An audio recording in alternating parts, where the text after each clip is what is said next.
Okay, good morning everybody. I'll open the council meeting for the 18th of March. Hand it over to Taku for a karakere, please.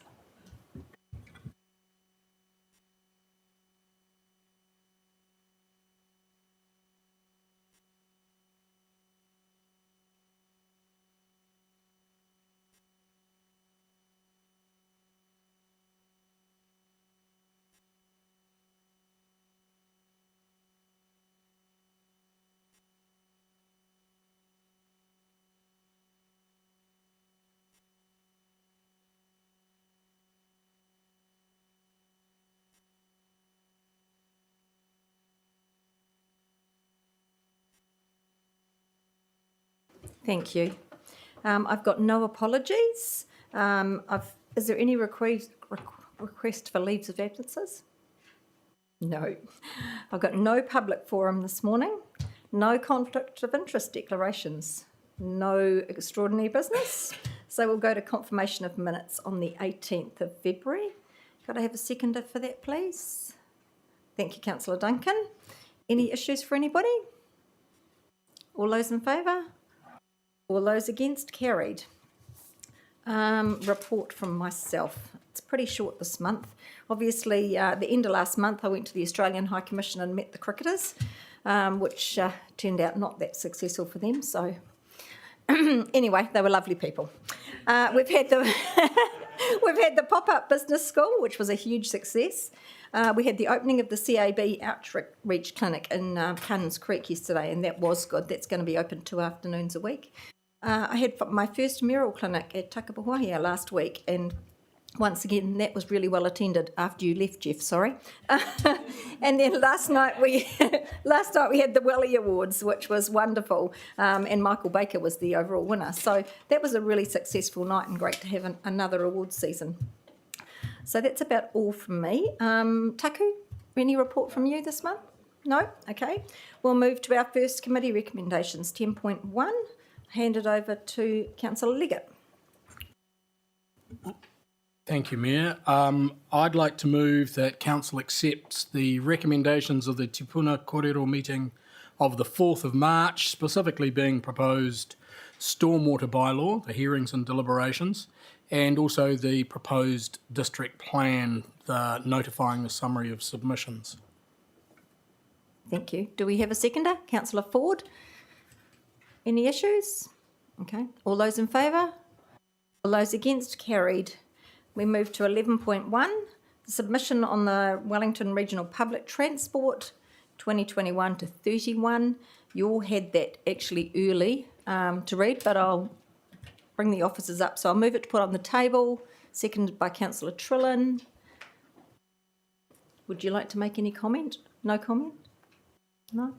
Any questions for the officers? Well, through the Mayor, it's an officer-drafted submission. It went through ELT, and we did get an opportunity, the officers, to have a conversation with the Mayor and Councillor Leggett beforehand, just to see if we were pitching it about the right level. You can see it's due tomorrow, but if you wish to finesse any of the comments or you think we've forgotten anything, by all means, this is your opportunity. Councillor Leggett. Even though I read it, I missed. Can I just ask, on page 29, under fares and affordability, the first paragraph talks about residents in our city having diverse levels of income. There should be consideration to have variable level of fares and ticketing to reflect diverse levels of income when planning and setting fares for public transport. What do you mean by that?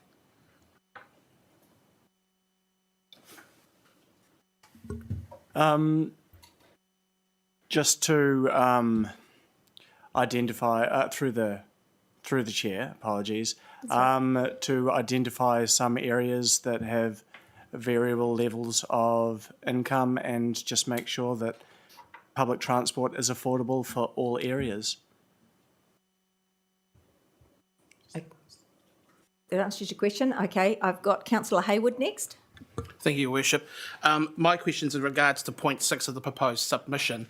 It's triggered actually by a Facebook post by a friend of mine who actually took a photo of one of the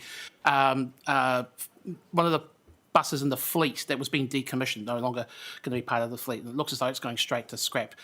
I wonder whether or not we could incorporate language that could ask Greater Wellington to ensure that there are plans around the custodianship of decommissioning vehicles. It would be all too easy for these items to just end up in scrap. Whereas actually, I think in terms of the overall role as kaitiaki of our environment, the fleet should be looked at. There should be other solutions being considered, which could reuse those buses in the fleet. The suggestions on the Facebook page varied a bit from putting in houses and so forth, but again, that's not for us to judge what is used there. It's just that I think we should push the point with Greater Wellington that these buses, when they are decommissioned, that they are not just solely put to the heap. Kia ora. Through the chair, I think that there is an opportunity to comment on that. Yes. Okay, thank you. Councillor Duncan?